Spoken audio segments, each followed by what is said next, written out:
So one of the goals of the first chapter that we're reading this semester, which is chapter 16, is to be able to make other aromatic compounds or benzene compounds from benzene. And there's a lot of pharmaceuticals that have one or more benzene ring in, and so this is kind of a valuable skill to have if you're trying to build larger molecules from smaller ones.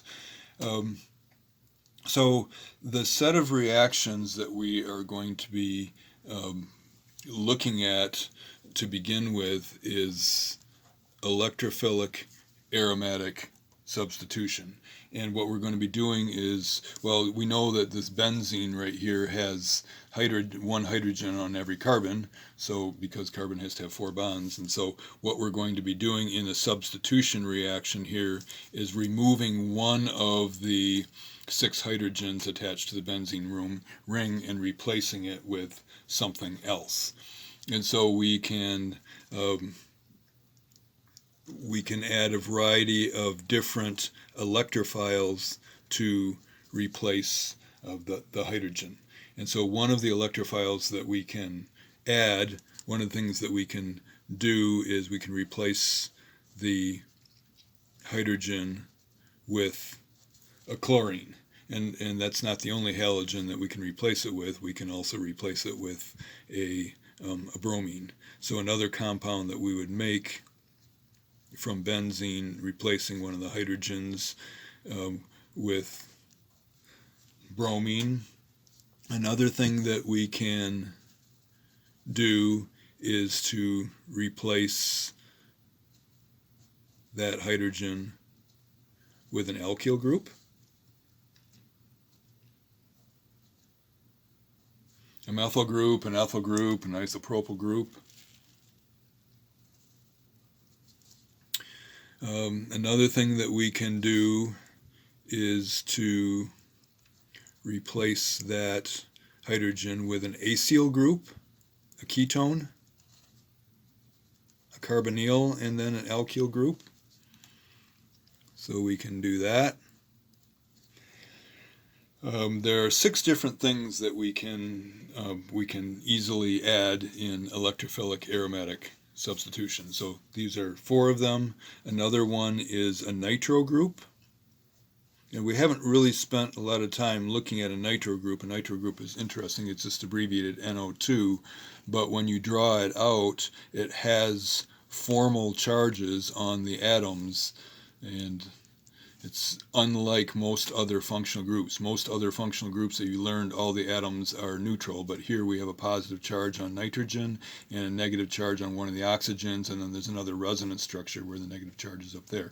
But we can add a nitro group. And then the 6th electrophile that we can add is a sulfonic acid.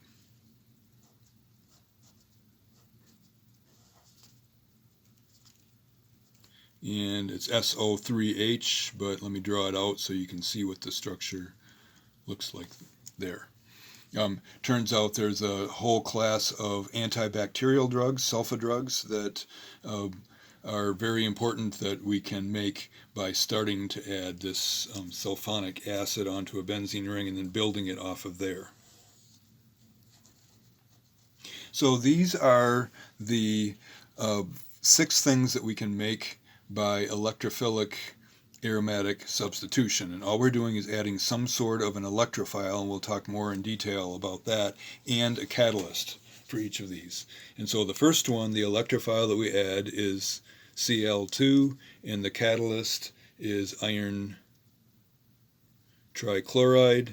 The second one, unsurprisingly, the electrophile we add is Br2, and the catalyst is iron tribromide. So you're not really memorizing separate reactions there. The next one we're going to add an electrophile will be an alkyl halide, the R group with a halogen leaving group on, and the catalyst is aluminum trichloride for that one. The next one is very similar. except there's a carbonyl in there before the chlorine, right? And so then the catalyst we're adding is aluminum trichloride. And these are catalysts that you wouldn't ever dream up on your own, but these are the reaction circumstances were such that these were the catalysts that worked best. Adding a nitro group we can add by putting in nitric acid. And again, we're going to go through the mechanisms of all these. The catalyst is sulfuric acid. And then the last one, the electrophile, is sulfur trioxide. And the catalyst is sulfuric acid. Okay, so these are the reagents. You're going to end up memorizing these reagents, and we're going to see how all of these reactions go by the exact same mechanism, which is electrophilic aromatic substitution, which is actually an addition followed by an elimination. So it's an addition which breaks a pi bond, an elimination which reforms a pi bond, and in that process a substitution happens. So it's a two-step mechanism that you'll learn about. But so these are things that we can add, these are groups that we can add to a benzene ring, and some of these groups are not necessarily groups that we're that interested in. I mean, the compounds, the drug molecules we're interested in may not have a nitro group on, or they may not have an alkyl group, but we can convert some of these to other functional groups. And one of the most common, most interesting functional groups on drug molecules is the carboxylic acid. And so we would like to be able to have a way of putting a carboxylic acid onto a benzene ring. And we can't do that directly, but if we make an alkyl halide, we can convert that into a carboxylic acid, or this alkyl group here can be converted into a carboxylic acid. So we have ways in which we can add that carboxylic acid functional group. And another very important functional group in pharmaceuticals is the amine group. And a nitro group can be reduced to an amino group. So if we want to put some of these groups on certain groups onto the benzene ring, sometimes we have to add another group first to then convert it into the group that we are interested in. So that's a little bit of the kind of the background, the things you need to think about. And as I'm sitting here saying that carboxylic acids are important functional groups in biologically interesting molecules, and amines are as well, that makes me think of para-amino-benzoic acid.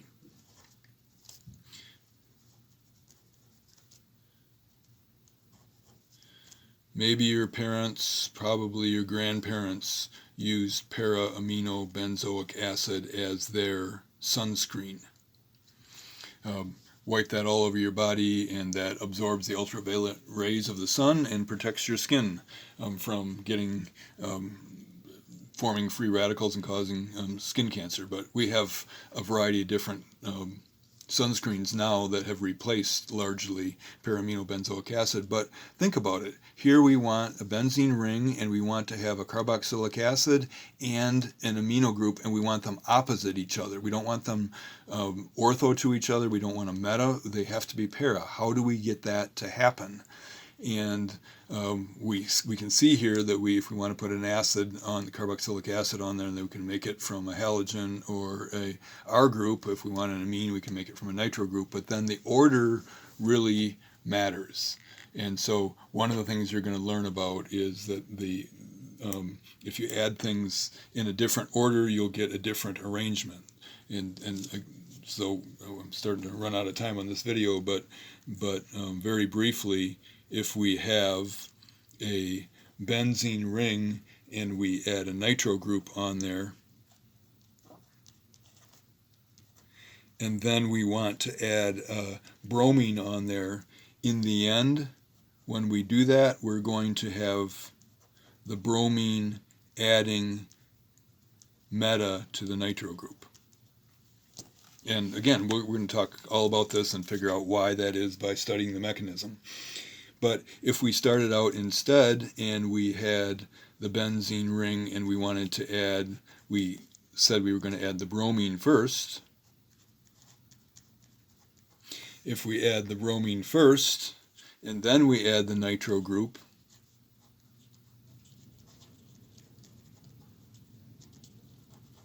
then we will get mostly the para product. So not only what we're adding matters, but also the order in which we add it matters. And those are some of the themes that we're going to be learning about in this chapter. But I just wanted to give you kind of an overview and kind of a goal here for where we're going with the knowledge that we're gaining. We're going to start out by looking at this mechanism in greater detail, electrophilic aromatic substitution, and learning that mechanism and seeing how the mechanism of adding a bromine is pretty much the same thing as adding a ketone, pretty much the same thing as adding a sulfonic acid. And then from that we'll start to understand what happens when we add the second group onto the ring and why it goes in a particular position.